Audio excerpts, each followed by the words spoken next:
Hello and welcome back to the stubzcast. It's been on hiatus since 14th of March where I interviewed PTK Blam. We are now back. It's a little bit of a hiatus from the airwaves. Took a little bit of a break. But yeah, thanks for stopping in, everyone. Stubzcast is back.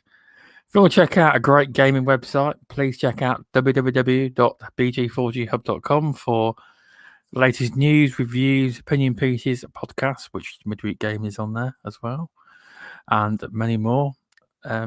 Also, if you'd like to check out or get a great graphic from the graphic god, he also made this nice overlay you see now for the Stubzcast and the thumbnail. Please check out www.xboxgamerpicks.com.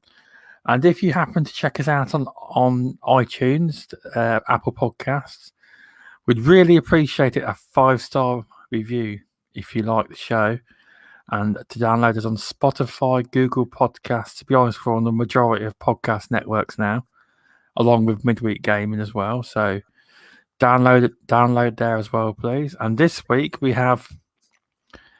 This is a long time in the making. We have Goatforce Gaming is in the building. Honored to be here.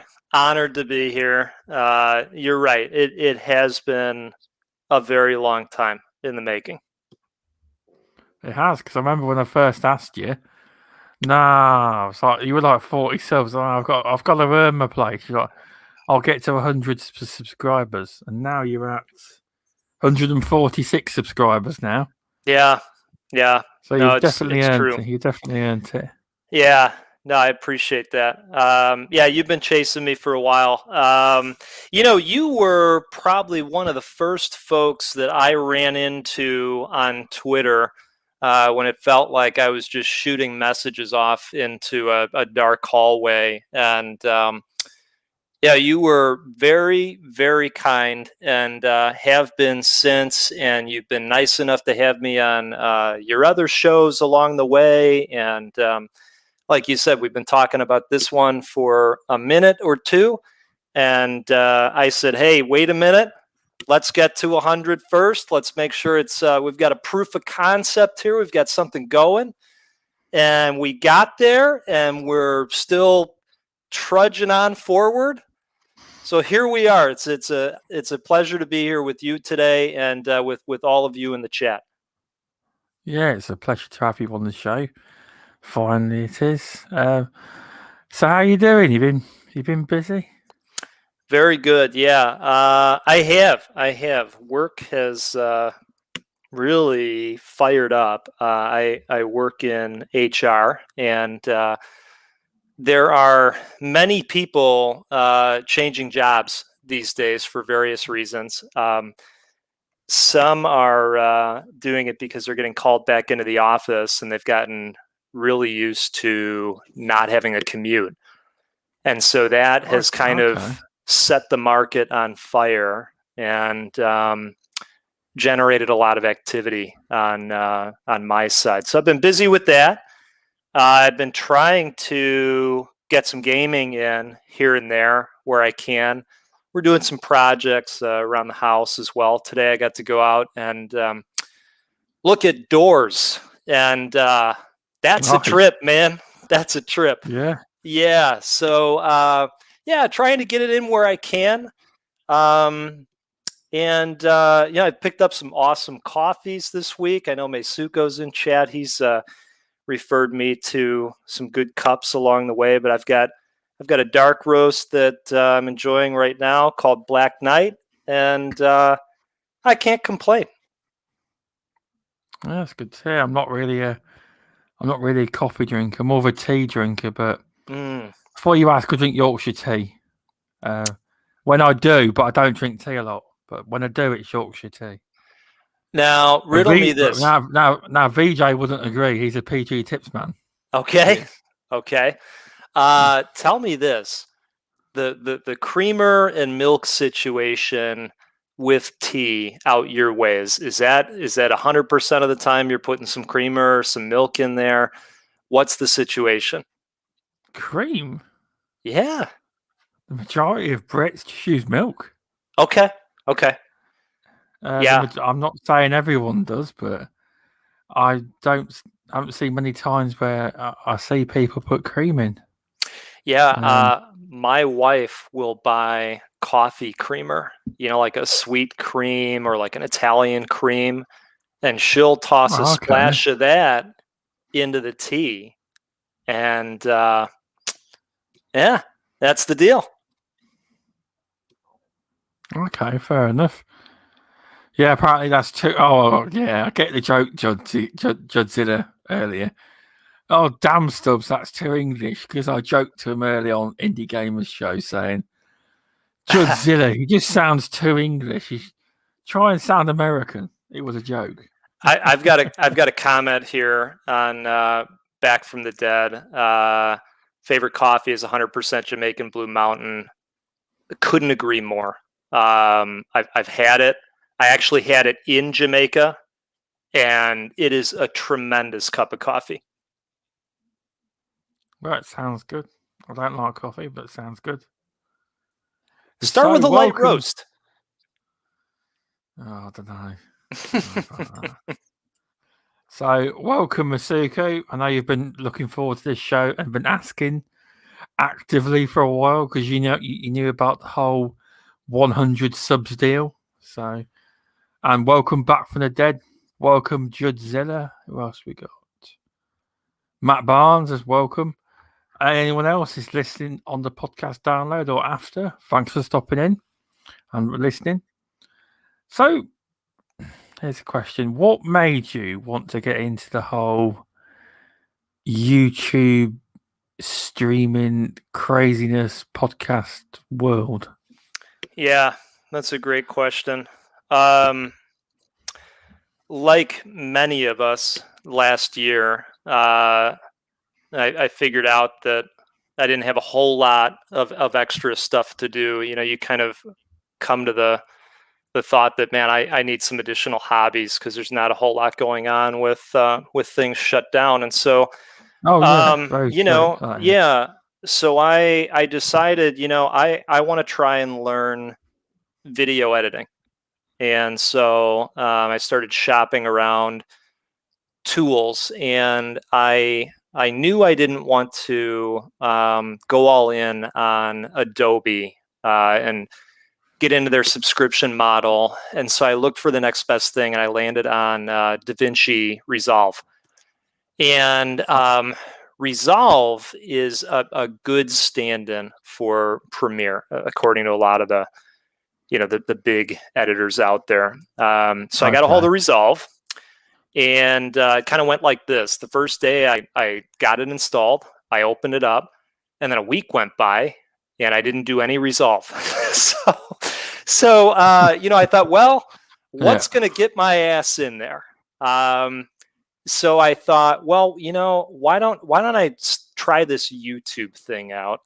Because that's going to force me to learn to edit, and that's how it all came together. So I created the YouTube channel.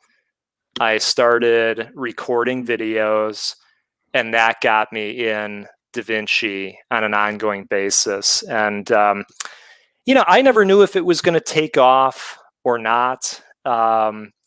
It's as I'm sure and anybody else that has tried to get into YouTube, and this is true of Twitter as well.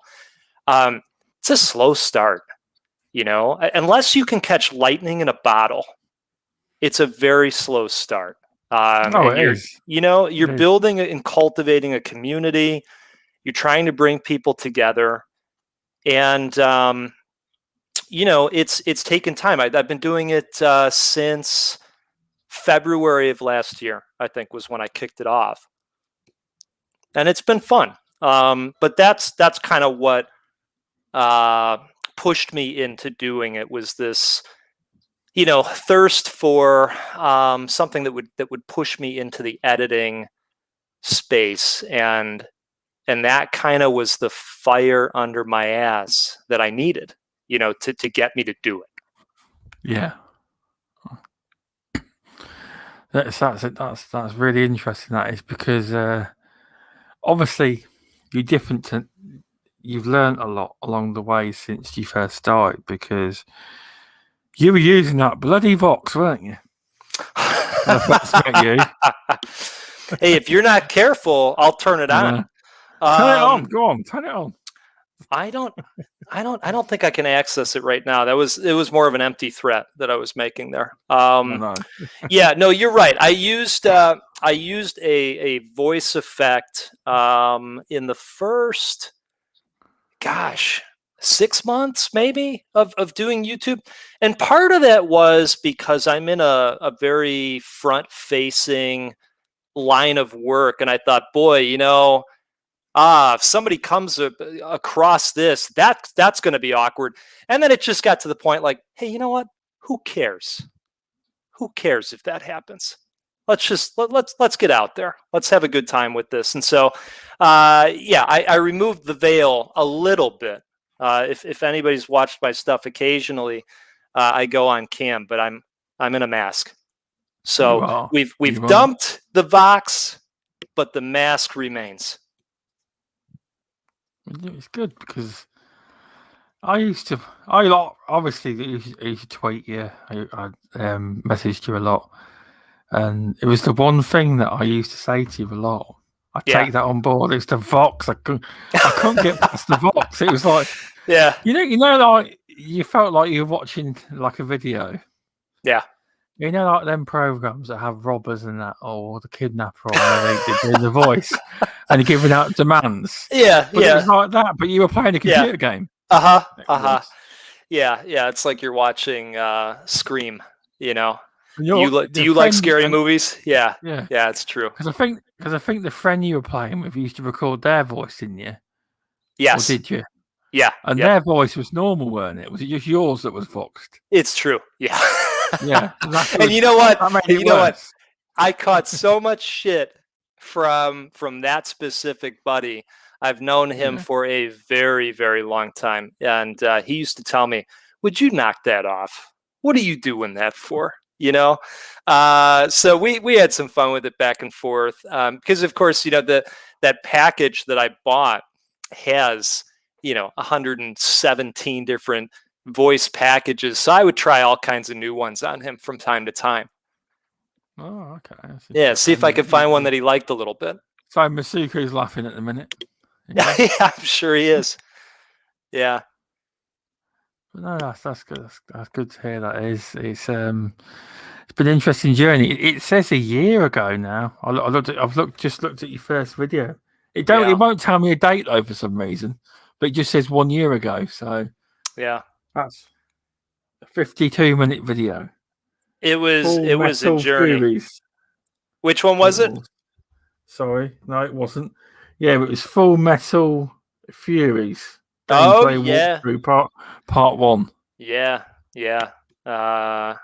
That was back when I didn't know anything about anything, and I still know very little. Let's be honest. I think we can, we can learn about the tube every day. And there's always changes.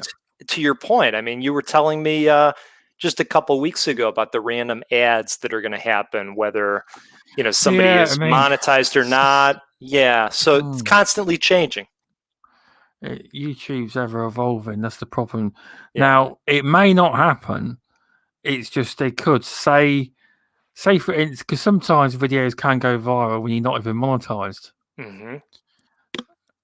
So there's a potential if your video goes viral and you rack in the watch time off that, but you ain't got enough subs, they can make money out of you. But it opens up. It's weird because if you make too much money and your videos really go viral and you haven't hit the sub rate, well, you got to think, well, will YouTube actually monetize you? I want to hold that back, Right. But effectively, they could make every video on YouTube, every podcast on YouTube. They could put 1 or 2 adverts in. There's nothing you can do about it. I'm not saying they will, but it's in there now. It's in the terms. It's a bit of a predicament, because depending on the type of show that I think you're doing, if they're just going to decide arbitrarily where this stuff gets placed without you having any control at all, I could see somebody getting hit with an ad and going, all right, I've seen enough. That would benefit me. I'll go, if you keep getting too many adverts, please tune into the download on all download podcast Sure, networks. sure. I might get a bump in Sure. downloads. I mean, that's true. Yeah, that's a good way to look at it. Yeah, glass half full. Yep. But yeah, YouTube's ever evolving. I've still not learned it. I mean, you're far better at making videos than I am. I'm not very good at it. Every time I make a video, I don't get the voice right. I don't get it high enough, but you can hear it. But I'm not very good. Podcasting is different, but making the videos is a lot. It's a lot different. I'm not as good at doing that. I'm not. I wonder if you need to consider the Vox program. No. No, never. I got Mojave. The program I use when I use videos. Okay. Marvy.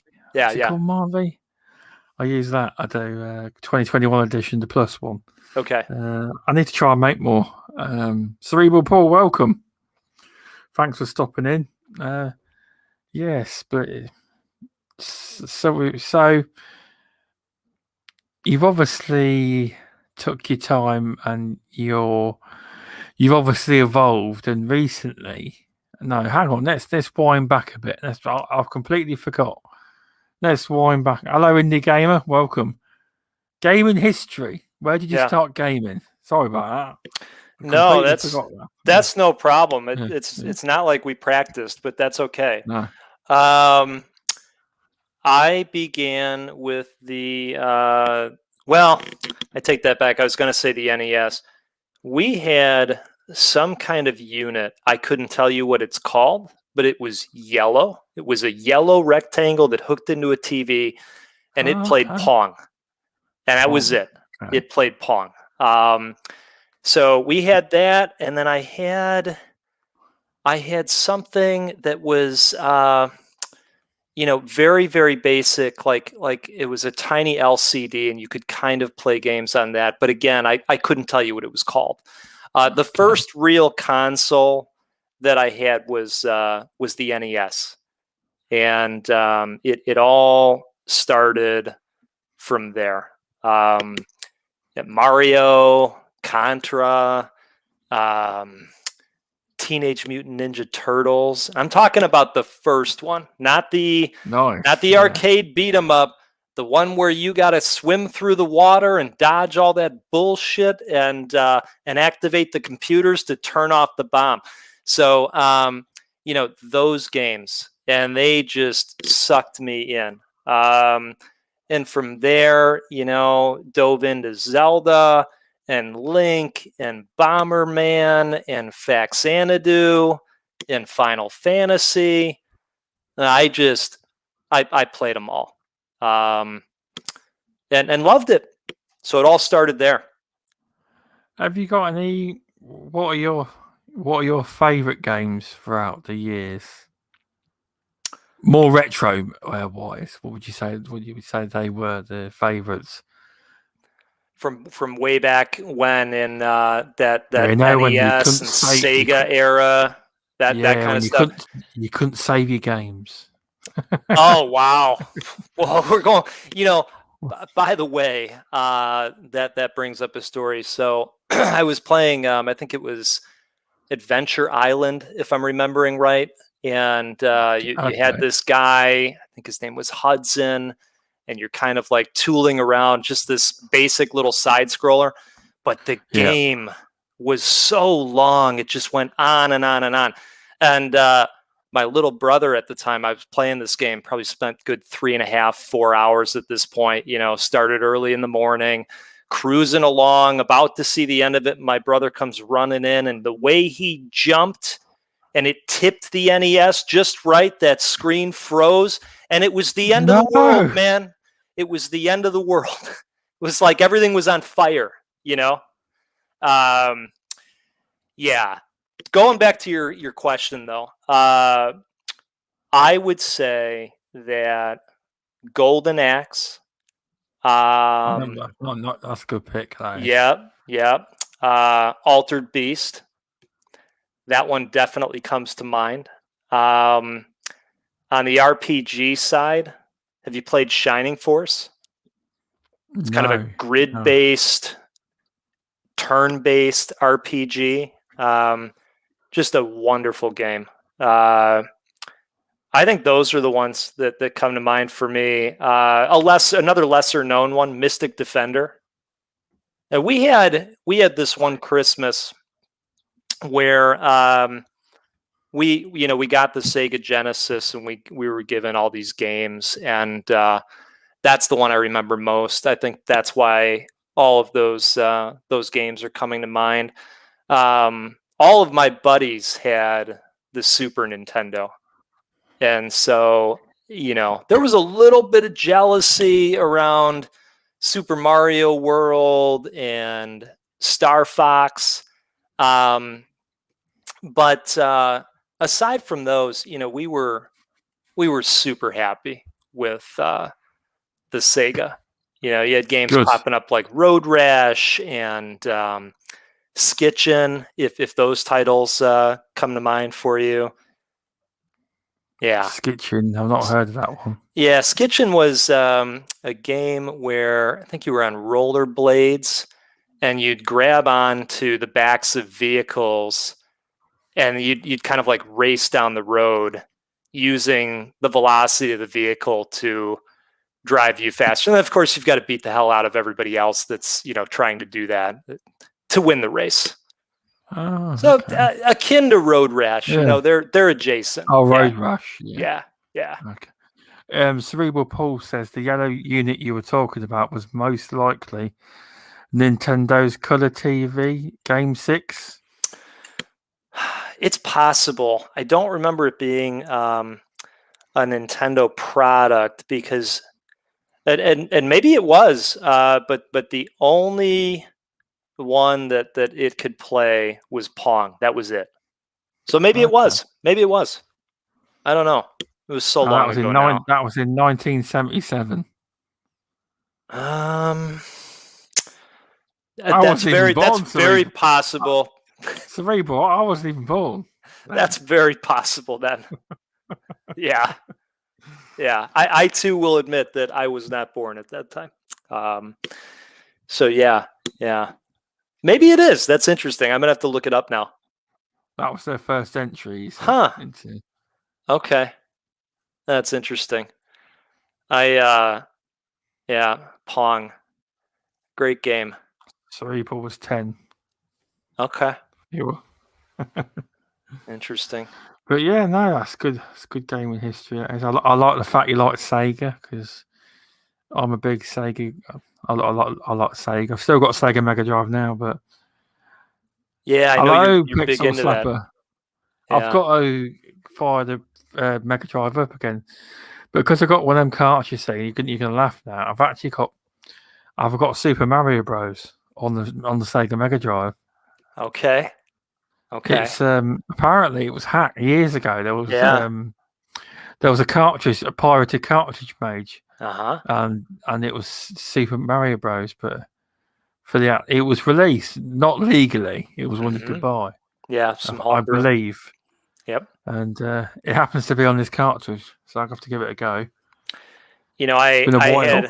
I had a Dreamcast. You're very aware of that because very aware of that. Yeah, one day last year, I decided to just get it out because it's been sitting in a plastic grocery bag for years in the basement. So I fired that up, and you talked about the hacking scene.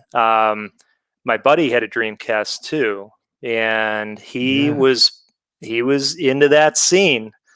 And I can tell you that very quickly we amassed the entire Dreamcast library.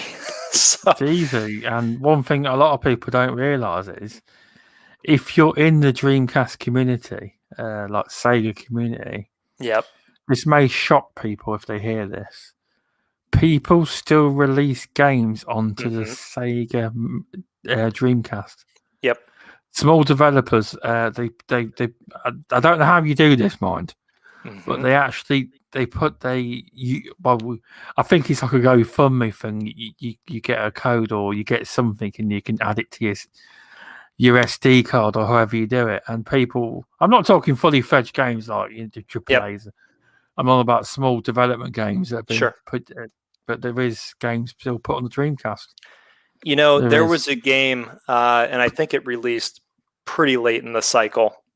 And I don't replay a lot of games, just like I don't rewatch a lot of movies. I'm kind of a one that was great. I'm done. I'm moving on to something else because I've got 85 other things in my backlog. But there was a game that came out on the Dreamcast called Ikaruga. Are you familiar with that one? Okay.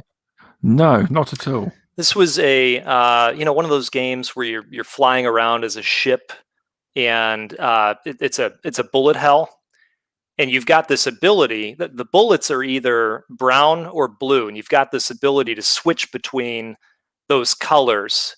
And as long as you're the right color, you can fly right through the bullets. So you're constantly having to switch back and forth and stay on your toes. I played that game over and over and over again. Very enjoyable. This sounds very interesting. And I failed to mention, I talked about Contra on the NES. The game that I was really hooked on was Life Force. And I think it was called something different in other regions. But it was a similar game where you're flying through a monster's body and trying to escape it. In the first stage, you fight the brain. Yeah. You're taking on various appendages of this monster as you're flying through. It's a really neat game. Yeah, there was loads of crazy games back then, weren't there? It was a Konami title. Yeah, there was loads of games like that kind of because there was with the back then there was a lot more variety. There was. Mm-hmm. There is now, but it just seemed that there was more back then. Yeah, I could be wrong. Well, I think we get that variety via the indie scene. We do now, yeah. Because I think so. I come to a few shows back a while back, and Indie made that point. He says that if you include the big games, you don't have it, but if you include the indie game, scene on the consoles, then you've got everything covered. And he's right. He's right. He's right. You've got everything covered because they're the games that make the developers that take the punts, the chances, and that's how creative geniuses are made. I agree. In some cases. Well, they're taking chances, to your point. They're able to take those bigger chances, those bigger swings, and sometimes it works out really well, and other times it's a crash and burn. But we do get variety there. We do, you're right. So why Goatforce Gaming? The name? Yes. Yeah.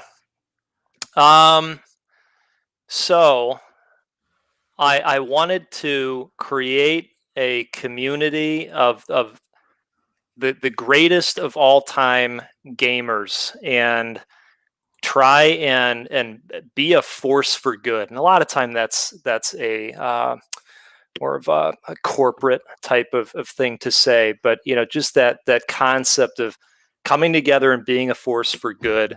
My goal with the channel, if this channel ever gets big enough to be monetized, and I think we're a long way off for this, but I talked to you about this early on.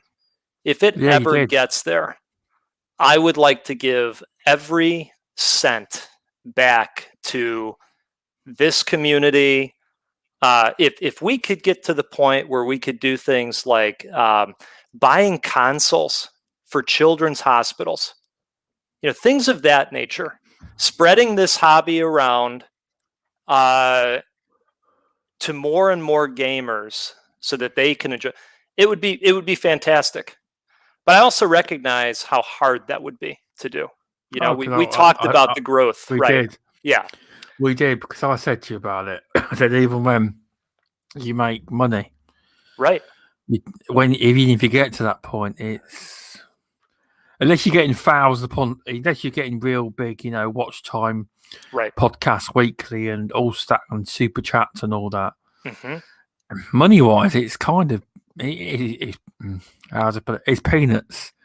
It is. But if you got It to that is. level, you'd be better off doing charity streams and stuff like that.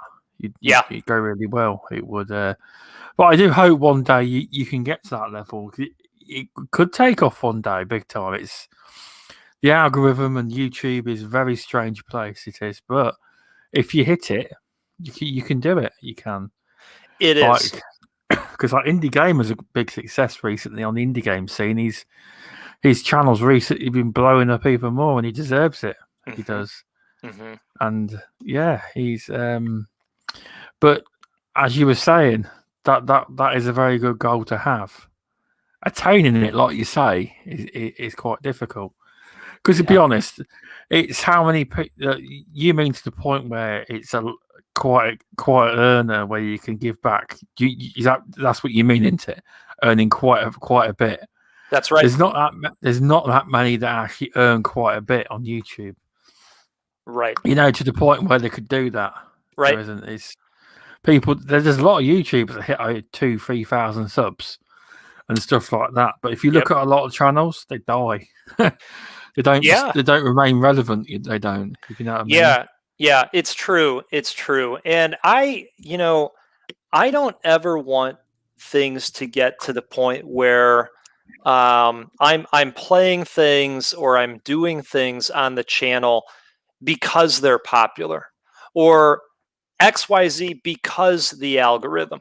And look at this algorithm. I got to do this to be favored by the algorithm. I don't care. If you want to watch it, if you enjoy what I do, come along, hang out. We'll talk about coffee and food and gaming and world news, whatever. I think it's been cool being able to hang out with people while playing a single player game. That's been really interesting. And I never really used to watch many streams before getting into this, and now I find myself doing that much more than I ever have, because I feel like there's a connection to these people. I would agree, because when you go into your streams, you make people feel welcome and you have a chat as well. You're quite skillful, because these roguelike and roguelike games ain't easy. And you're there chatting away while you're doing it. I was thinking, I'd be focusing, but that's how good you are at these games. Well, that's very kind. That's really kind. Relax you. They really do, and I know that sounds just crazy to people that find them to be challenging and frustrating, because damn it, now I have to start all over again. I get that. I totally get that. I think that some of these games are just so easy to drop in for a little bit and drop right back out. Like if I think about, I've had a long 8 or 9 hour day. I've sat on 6 or 7 Zoom meetings. I've been, on, quote unquote, on for a very long time throughout the day. Do I want to jump into Resident Evil Village and be chased around and, have to think about some of these areas and my approach?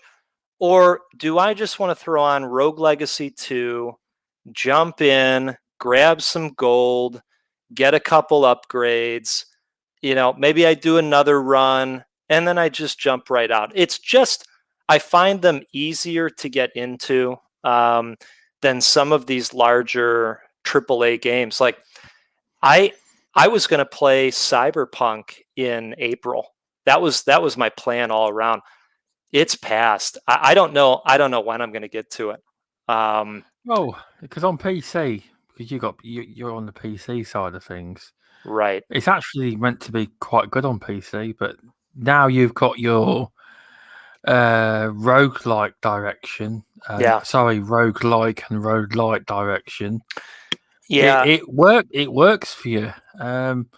Just a few comments in the chat because we were talking about. I was talking about it, charity streams, and Cerebral Paul was saying you might want to link up with a place called Extra Life. They do console carts for kids in hospitals. He fundraises for them, and I believe, don't quote me, but I think Ainsley from Season Gaming's involved with He does them as well. He absolutely does. Yep. And in Indy agrees. If you wanted to go the charity route, the best way probably is a dedicated stream might be the best way. But everyone's very impressed with you about the attitude and the goals you've got for the channel. If you could, that's very kind. Yeah, and I'll have to sync up with Paul and Indy on those tidbits there. That's good advice.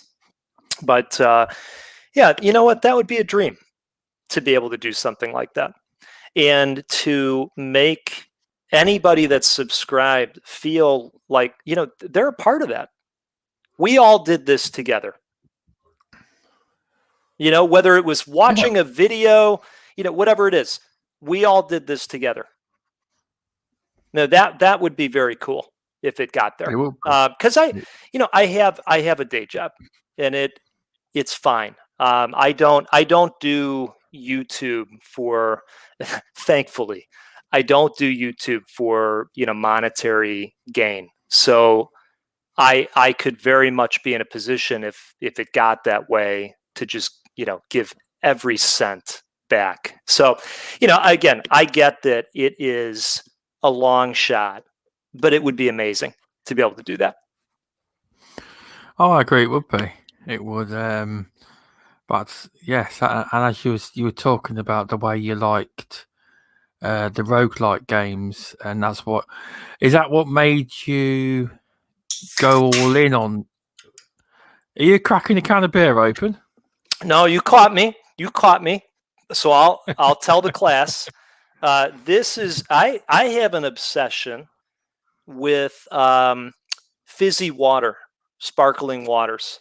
Oh, so while I would like to say that it's a beer, it's not. This is a peach flavored sparkling water beverage.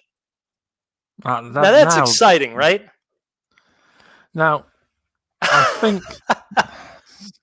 now if you were to say that's a plain water, sparkling water, you mean it's pure fizzy water? It's fizzy water with a little bit of natural flavoring. See, I hate fizzy water. It's horrible. You're doing it all wrong. You're doing it all wrong. Maybe we can fix this by the end of the show. We're going to work on this. We can massage this. Yeah, you know, I don't know.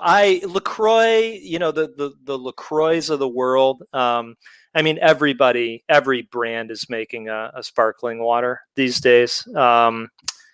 And I never used to drink them, and you know, somebody got me on board with it, and I just haven't turned back. So there you go. Fair. It's that fancy water. That's what I got. Cerebral Paul says he shaved his head off for charities on a charity stream last year for Extra Life. Oh, that's awesome. See, I would never do that because I have a handful of hair, and it really would just be like, Stubbs is getting a haircut. He's really got any hair. It's got someone with substantial hair for charity, not some bald pucker. Oh my God! You know what? I could have. It would have been exciting if I would have done it. Indeed, I probably worded that wrong. Cerebral Paul got his hair cut for charity. I probably worded it. He got his head cut off. No, he did not get his head cut off. I was with you. I understood what you were saying. Yeah, he got his hair cut for charity, and well done, Cerebral, for doing that. But it's got to be someone that's got a lot of hair on their head for it to be worth it. Yeah, not some bald fucker like me. Yeah. You know, a lot of us went a long time without getting a haircut. You know, when this I've this whole always. pandemic thing kicked off. Well, yeah, it's true. Because I That is. wasn't about to let the wife touch my head with the scissors until things got dire straits. So we did get to that point. She cut my hair in the backyard. Next thing you know, the birds are out there. They're building nests with my hair. It's a weird world, man. It is. It's a It is a weird weird world. world. Yeah. Over 3 years since you had last. Matt, wow, you must have long hair. That's all I can say. You got some plaits in your hair. You really 3 years ago. You got a last haircut. Wow, that's some seriously long hair. That is, but fair play. That is. So, what made you? Oh no. So, what made you go in the full direction of roguelike? Yeah. Full on in, because I noticed now you're making YouTube. You make once a month a news roundup for all the roguelike and roguelite games videos, which are very good. Do you want to do more videos in that area, or is it going to be a mix of streaming, or is because obviously you said it's quite a relaxing, and that's when you know it's your game. When you, because me, I try the roguelikes and I can get a little bit angry. Yeah, see, that's a common thing. I think you've got to find the one that's a good fit for you. If you've played Hades and that's not a fit, maybe it's time to try a deck builder, like Slay the Spire, for instance. Okay, yeah. I'm sure there's one out there that would set the hook, because that's what these games are best at, setting the hook. It just makes you want to keep coming back and trying to topple the game. Just like a Dark Souls or a Bloodborne would, you're getting a little bit stronger along the way. You're building those stats, and you're coming back, and maybe you're able to progress, maybe not. But regardless of that, especially if it's a roguelite game, you're able to come out of that experience with a little bit of money in the bank, and you're progressing a little bit. But to go back to your question, it's a couple things. I would blame Indie Gamer on the focus, for the roguelike and the roguelike gaming. I was streaming the one day, and we got to talking about all the different games that I was playing, and he said, something about picking a focus for the channel, as opposed to being a buffet of all of these different games. It's much easier to build a community around one focal point, right? And then he used this really great metaphor for he brought up food, which what better way? We all understand food. If you want to go somewhere and have a really nice prime steak, are you going to take a trip to the buffet, or are you going to go to a steakhouse? Right. That's a good point of. It's a good way of putting it. He really got me on board with that comment, and I thought about it. I really do enjoy roguelike games. So it was an easy switch to make, I think. And the monthly exhibit that you're talking about, I call that the Roguelike Roundup, where I look at some of the upcoming roguelike games. I look at some of the games that released recently, and I just, kind of summarize 5 to 6 games that are out there or coming up soon. And, hopefully it shows somebody a game in that sphere that they're very interested in. Well, it's work, because it's a good format, and you seem to know how to make a good video. You do. Especially like the one you made a video where you're obviously in your goat mask, Yeah. and did you use a hammer? Was it a Yes. hammer? That was good. Was that your introduction to these new videos? It's one of them, weren't it? Or was that in the same video as your first one? uh Which one was it? Because you done one where you used a hammer and you in the goat mask. You were. yeah. That I was don't good. know. That was. That might have been one of the reviews that I did before I switched over to the roguelike focus. I don't recall. But to your point, I have done some goofy things over the last, 13, 14 months of being on the tube to see what people enjoy. I'm not afraid of getting goofy with it.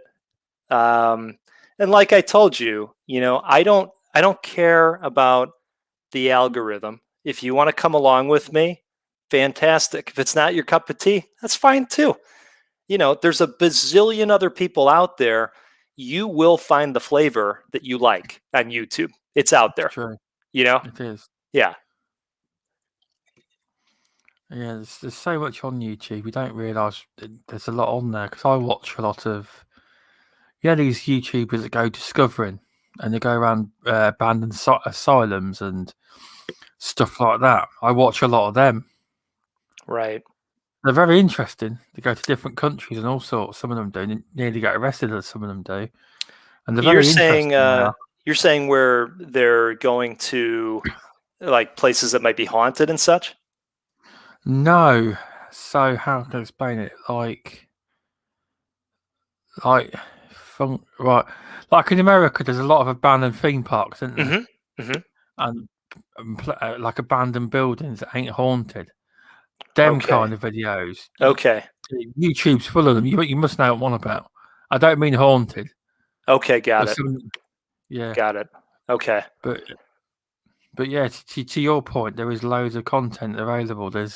Oh yeah. There's especially in gaming, it's oversaturated. I think everything's oversaturated, but it is nice that you have got finally found what you want to do and your focus for YouTube. It's like indie gamers. They've got to love the food analogy, right? Yeah. It works. It made you understand the full focus Oh, he for your immediately channel. got me on board. Um, it was a really good sell, you know. Yeah, I don't know if he's in sales for a living. If not, maybe he should be. But yeah, it definitely corresponded with me.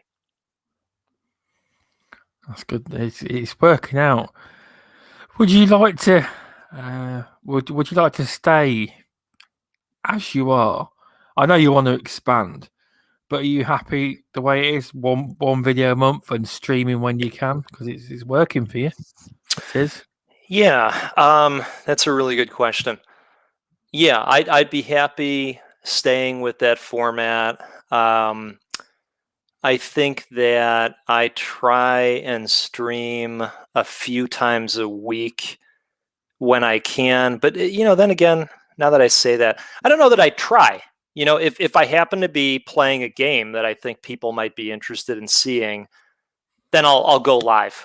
Or if I feel like interacting with folks, I'll go live. I think it just so happens to be that it's like 2 to 3 times a week. And it typically is a game that's falling into that space. And a lot of times, and it may just be because a lot of these games in that sphere are in the indie scene. A lot of times, it's an indie game that I'm playing.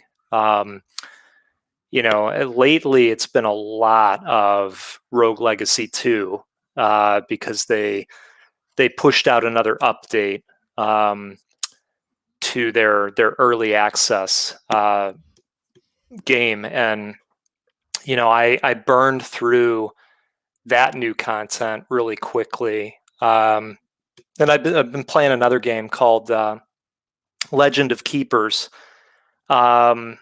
which kind of puts you in charge of it's like a dungeon management simulation game where you're in charge of the bad guys, and you're trying to stop the heroes from stealing, from your evil corporation. So that's been interesting too. And the developer of that game was nice enough to give me a copy of that game to play on the channel. I had reached out to them and mentioned that I focus on these types of games, would love to play it. I have a lot of people that would probably enjoy seeing it. And that was really neat, being able to do that like that. That's got to be a bit of an achievement for you. Did you have any idea of how to, say, reach out to a developer an email? And did you have any idea of how you'd word an email like that? So that is something that I kind of do in my day job. Okay. Crafting that type of messaging. But then on top of that, you had removable sanity on before midweek gaming was even a thing. I think, right?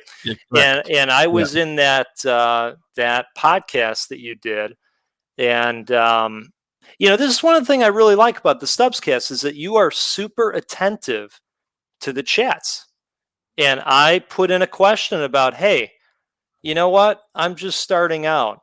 Is somebody even going to, want to read my email at this point, given that I have, XYZ small amount of subs at this point?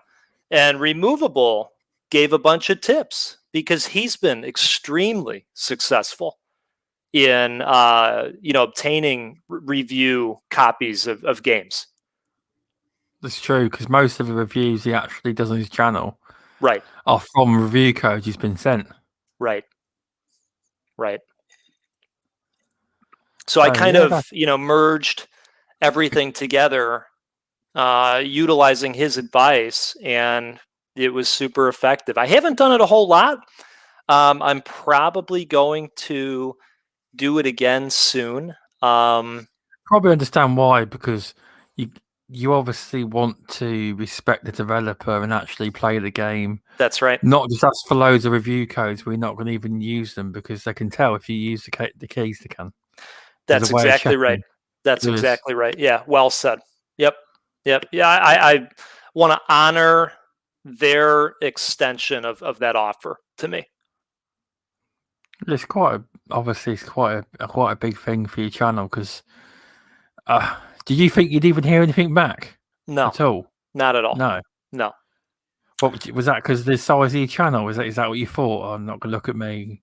I've got 150 subs, or did you just think that just ignore it? Or yeah, I did think that it was going to be too small. I do think that maybe it helped that I was able to show them that I exhibited their game in the Roguelike Roundup, and those are getting, well, for me. Obviously, the comparison is going to be different by scale, but for me, 200 plus views on a video, that's really good for me. And so those videos, the roundup videos, those do, those do well, right? Those do pretty well. So I don't know, maybe that was part of it. Not sure. Yeah, that's excellent. 249 views. I've just looked. That is an excellent number for a video. I'm happy with it. Again, I get that if you're a larger channel, that's not so much. But for somebody in my position, that's quite well. It generates activity. It'd be the same for me because I'm a tiny channel. Yeah. I am, because obviously it's like Indy said. Yeah, the roundup videos are doing really good, and he had an idea that they would, and they will, because there is people, like you say, there's people out there that want to know about these games. There's people just like yourselves, and that's all they play is the Yeah. roguelike games. Yep. So there's Yep. people out there, because I don't think there's that many channels that actually hone in on what you do, the game genre you like. Yeah. I could be wrong. I don't know, but I don't know if that would be a massive area for indie games, because most people do indie games, they cover a wide spectrum. Yeah. Yep. Not just one niche down part of it. And so Yeah. that will probably be to your benefit. That will. I do think so. Yeah. The uniqueness, I do think is a draw. Yeah. It will be. Yeah. So you're doing really well so far. You are, and it's good to see how far you've come as well. Yeah. It's really interesting. YouTube for a long time was just this puzzle, that you'd throw different things at and try and influence activity somehow. And for a long time, it felt more directionless. And I think, you get to a point where you want to keep doing it, or you get to the point. I saw somebody the other day that said he's just not going to do it anymore. It hasn't been good for him, and I think that unfortunately, it can take a toll on people's mental health. When they're putting up video after video or tweet after tweet, and it's not catching. That hasn't happened with me. I just don't. I don't view it as an extension of myself in that way.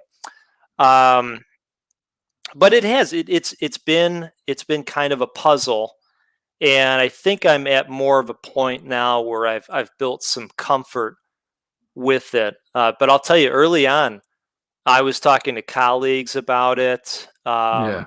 You and I have shared a lot of chats about it. Oh, we have. Yeah. Like, hey, I did this thing. I think it's going to work. And then the next day I'm coming back to you and saying, well, it didn't work. And then you're saying, yeah, it's that damn voice changer you're using. Shut that crap off. That's what I kept saying. And you were like, and later on he says, but yeah, Indy keeps telling me as well. Yeah. Yeah. And in the end, true. you stopped doing it. Yeah. You did. Yeah. We got to you in the end. Yeah, you did. Yeah. You did. Yeah. You guys won. It is better that way. It feels more genuine. Like you feel, as a creator, when you're streaming, you're obviously talking to people. Yeah. You feel like you're actually speaking to them rather than some dude with a Vox machine. Yes. Yes. Absolutely true. It's true. Back from the Dead says it can be also frustrating when you're trying to figure out where it's okay to talk about your content, or if people just think you're a self-promoting dick. Oh, he's absolutely right. He's on about Twitter. Yeah, I kind of get the right balance. I don't know how. I've got like 500.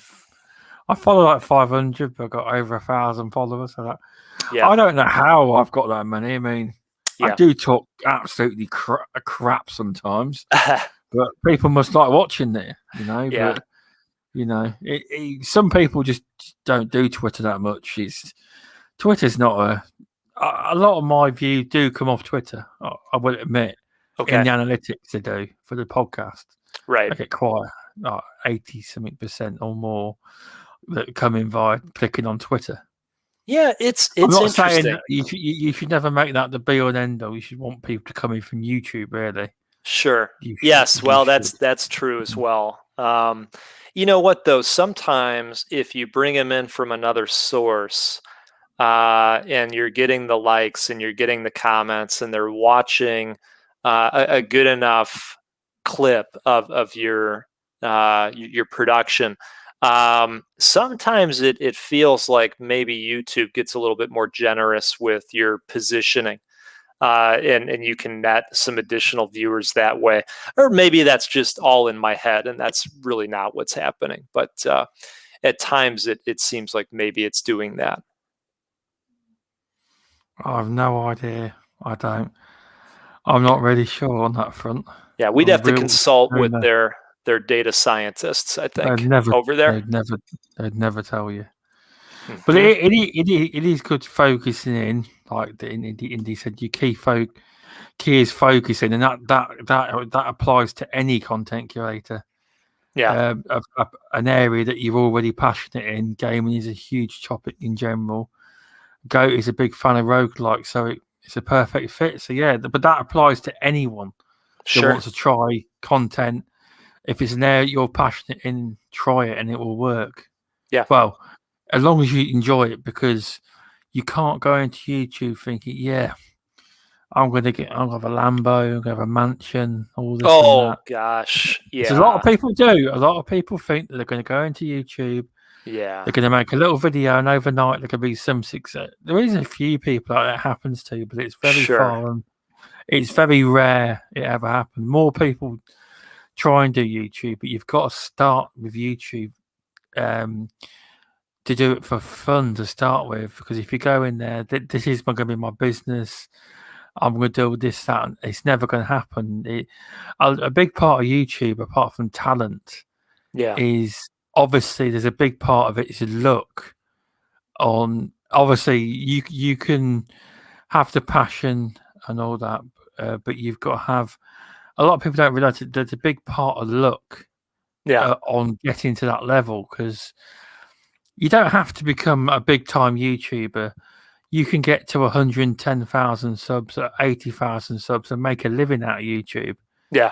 if you in the right field. I don't in gaming. I don't know if that's enough, but it depends on your views. It's a whole field of stuff. It all depends on. But like you say, if you can get to that, because you do it for fun, and YouTube should always start out for fun. Oh, Because if it doesn't, you won't stay engaged, and a you'll hundred. a lot. Yes. I bet there's loads of channels that are out there that before they even start up, they're gone because people think, oh, this is a piece of piss. I'll make a little video of me playing Fortnite, and Yep.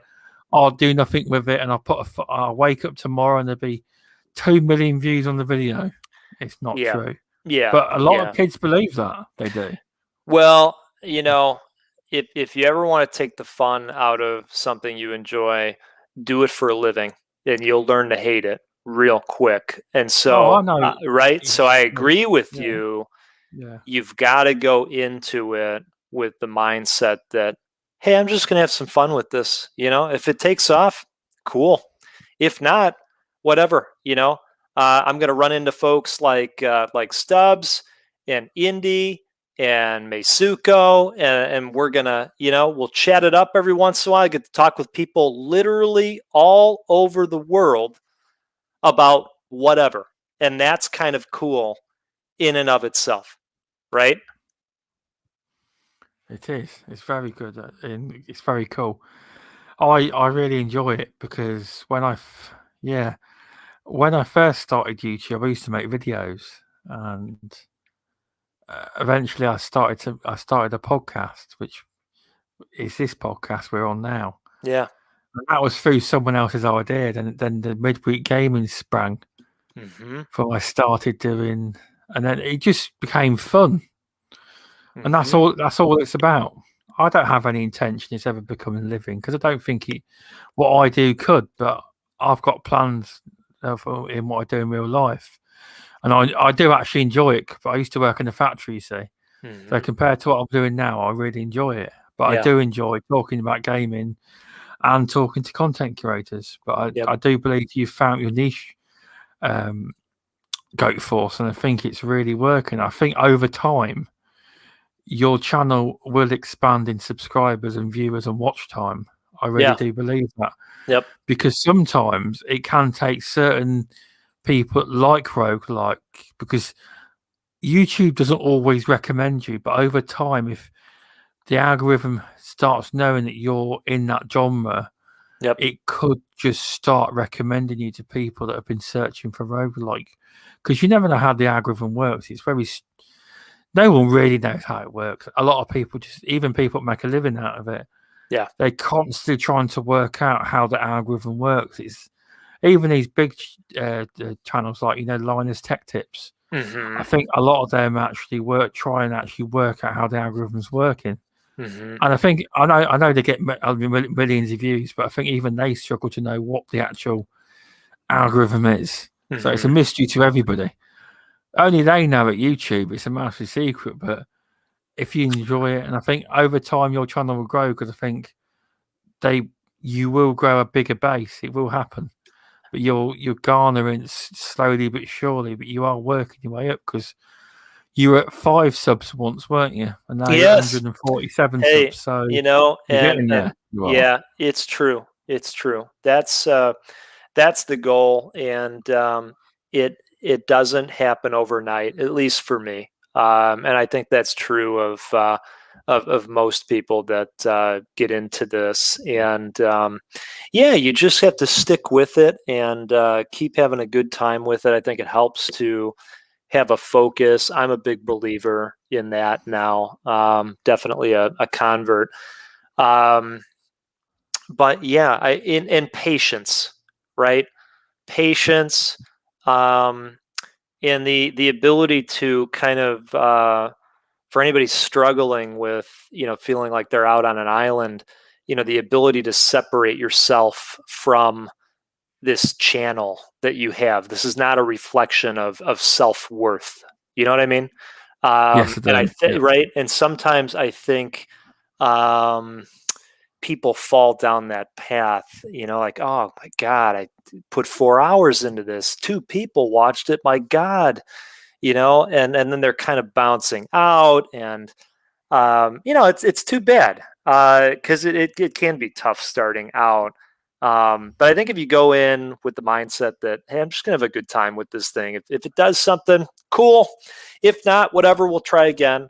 You're gonna have an easier time. Oh, I agree. Indie games, the algorithm is basically a big sorting system. There's nothing sinister about it. It just sorts the best content into order Yep. on a given topic based on audience retention, watch time, and engagement. That is true. Yep. But I know people that have made videos, and the same videos, say get 2,000, the next video get 55k. It's a bit different. It's a bit strange, but It is. in general, it is getting into the algorithm. There is nothing sinister. You're totally correct, Indy.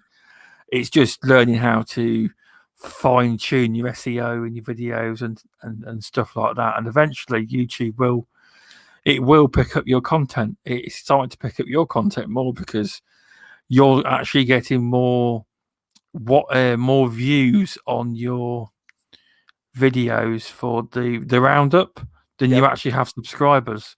So Yeah. hopefully over time you can, then people that are watching those videos will sub Right. you. They will, and over time it will grow. Right. It will. So Yeah. I think you're onto a winner. I do. Well, I appreciate that. Yeah. Yeah. It's been fun. It has. Yes, it has. And like Judge Siller said, I can spend days writing music and then doing a video. If only one person enjoys it, that's enough. That's enough of a payback for me. He's That's the happy. right attitude. It Cheers to is. that. That is It is. the attitude that, yeah, anybody that's going to jump into this, that's what this takes. And I agree with what he's saying. Uh, it's always really great when somebody comments. Like, for example, I had posted a video on the latest Rogue Legacy 2 content update. And somebody commented saying, hey, I just want to let you know I bought this game because of your video.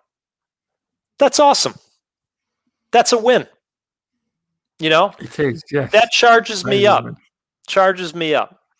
Because I showed somebody a game that I enjoy that maybe or maybe not was it on their radar screen at all. So that puts that puts something in my cup. It really does. Yeah, it's always a good feeling. It is. Yeah. So Andy said the first subscribers are always your hardest subscribers, and that's true. Mhm. Definitely keep up the awesome work though, and I agree. You will get to 1,000 subs one day. You will get there. But you got to set yourself little goals first, ain't you? Your first goal was 100 subs, wasn't it? Yep. And now you're nearly at 150. And you So know you what's will, interesting? Yep, yeah, is that the next 50 compared to the first 50, they happen very quickly they do, by comparison. they do. Yeah. I don't know how I got where I am, but you know, but Because you do great work you, and you've created a great community. Look at all these people in the chat. exactly, You know, you've yeah, good, done great work. I've kept up with your stuff. yeah. I No, suppose you're a good as community member. content creators always. I suppose indies like that and Judgezilla, a lot of content creators. A lot of people won't admit it, but they always doubt themselves because they think, yeah, everyone's telling me it's great. But a lot, even if you do good podcasts, now you always have a little bit of doubt, you know, because some people will bullshit you. But I know who's not bullshitting. Like Indy will tell me straight in the DMs Yeah. what you think was wrong and stuff, and I prefer that to Yeah. people that basically, yeah, mate, awesome show. Well, rather than I prefer when people actually give you actually constructive feedback because that Right. will help in the long run. It's like with Right. videos that Yep. will help in the long run if you tell them what you could do better. That's To- that's totally one of the agree. things. But not many people will admit that in YouTube and podcasting they have self doubt. But I bet you 98% of them do. Right. But just something they won't admit. But yeah, it's a good constructive feedback always helps. But some Oh, people don't know yeah. how to do that. Oh, they think I'm slagging them off. But if you say it in a constructive but polite way Yeah. on how to make it better, it helps in the long run. Right. It does because I see a lot of this, you know, awesome show, all that, you know, and sometimes it generally is, but a constructive feedback on why it was good is much better.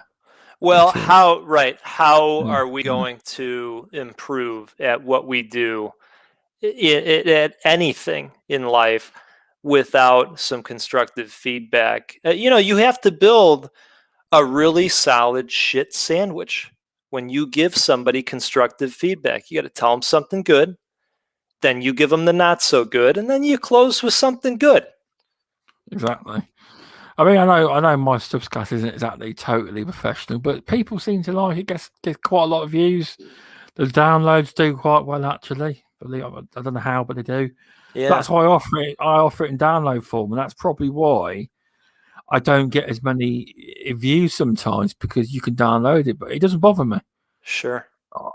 I look at the downloads as a successful as well, Yeah, and the links are in there. So if you want to drop it, if people want to subscribe, they can via the hyperlink in the download. right. But yeah, it's you're making me laugh at your Yeah, analogy. Yeah, yeah. but yeah, Yeah, well, it's a food analogy. He likes the food analogies. he does. Yeah, he does. But yeah, it's onwards and upwards, Goatforce. But it's been a great show tonight, and it's been a good first stubzcast back. It has. Absolutely. I'm not saying these will be weekly, but I'll do them as often as I can because they're quite good to get content creators. Hopefully, you get some more subs because I think I've seen Pixel Slapper saying you've got one new subscriber. I'm presuming that's him. Awesome. Well, thank you. He's subscribed as well. He's a good subscriber and community member. Pixel Slapper is so. Thank you for coming on. It's been a long time in the making. It really Welcome, has. 108's Dragon. Thanks for stopping in. But yes, it's been a good one. It's been a long time in the making. How many subscribers was it when you said no? I have to earn it. What were you Oh, at? I can't uh, remember. You were I something like I don't. probably in the 60s, I think. Yeah, that would be my guess. Yeah, So I probably. probably had like, 40 to go, something like that. By the time I got you on, you were 147 Yeah, because I took a bit of a break from the stubzcast. yeah, I did. yeah, Yeah. yeah. You did well. People were asking me, "Hey, when's it going to happen?" It's like, yeah, ask Say, Stubbs. It's yeah, like, I don't know. I yeah, don't know. Stubbs is leaving me out in the cold. I know. Maybe It's he's had a been change in feeling. no, no, no. It's been a good one. It has. Do you want to tell people where they can find you and subscribe? But obviously, the links are in description. But if you'd like to tell people, Yeah, absolutely. You can find me at Goatforce on Twitter, and you can get me at the Goatforce Gaming channel on YouTube. Play roguelikes and roguelites, and anything else in between. But the channel does focus pretty hard on those types of games. So if you're new to them, interested in them, stop by, hang out. We'll exchange cups of coffee that we're drinking that day, and we'll talk games and have a good chat. thanks for that. Indie Gamers just dropped your links in the chat to help people drop a sub. Oh, If thank you. they want to.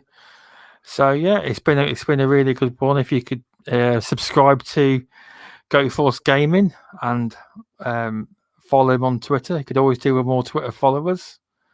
You can, because he's going to Absolutely. be the road. You'll be at 2K soon, won't you? You'll be like Oh one of the big yeah. boys. Yeah, that's right. Yeah, million subs tomorrow. Yes, million subs tomorrow. Yeah, no, Yeah. We both will after this one. yeah, we will definitely. Now you've been very kind.